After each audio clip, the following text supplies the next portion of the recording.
Guys, আজকে চলে এসেছি একদম একটা ছোট্টখাট্টো ব্লগ নিয়ে। ব্লগ ঠিক না, এমনি একটা ইচ্ছে হলো ভিডিও করি। তো আজকে যাচ্ছিলাম একটু ব্যাংকের কাজে। ভাই হঠাৎ করে বললো যে চল ব্যাংকে যাব, কাজ আছে। আমার তো সকাল সকাল স্নান টান হয়ে গেছিলো, আমি বসেছিলাম।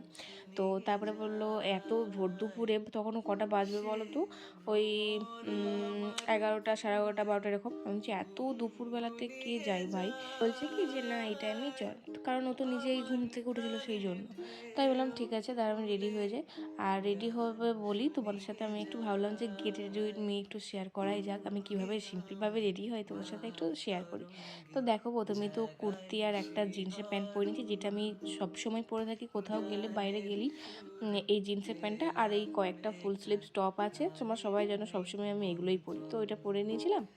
আর তারপর এখন যেগুলো সব থেকে প্রয়োজন, সানস্ক্রিনটা তো মাখতেই হবে, জাস্ট ওইটা মেখে নিয়েছি। তারপরে লিপস্টিক, কাজল, ব্যাস এইটুকুই আমার সাজ। আর লিপস্টিক দিয়ে একটুখানি ব্লাশ করে নিয়েছিলাম। তো এই হচ্ছে ব্যাপার। দেখে মনে হচ্ছে হয়তো যে ভীষণ কিছু সেজে ফেলেছি, বাট না, একদম সিম্পল। কোথাও আমি যদি বিয়েবাড়িও যাই এরকমটা মানে সেজেই চলে যাই, আমি বিশাল কিছু সাজি না, কিন্তু দেখে মনে হয় যে ভীষণ কিছু সেজে ফেলেছি। মানে ফোনেতে অরিজিনালি যারা দেখে তারা বুঝতে পারে যে আমি কিছুই সাজি না। তো যাই হোক, আমি তো রেডি।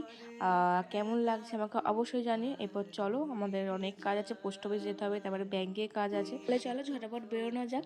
আর দেখো বাইরেটা কি প্রচণ্ড পরিমাণে রোদ, আর এই যে আমি সানগ্লাস তো চোখে নিয়ে নিয়েছি।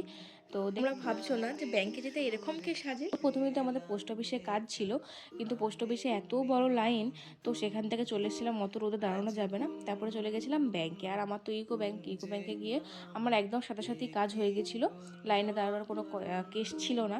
আর এদিকে আমার না ভিডিও করতে কীরকম লাগছিলো। তারপরে বাড়ি আসার পথে আমলকুল আর নস্যিন নিয়ে বাড়ি চলে এলাম। তো আজকের মতন এই মিনি ব্লগটা এই পর্যন্তই। কেমন লাগলো সেটা অবশ্যই জানি না, ভালো লাগলে অবশ্যই লাইক কমেন্ট শেয়ার করে দিও। বাই।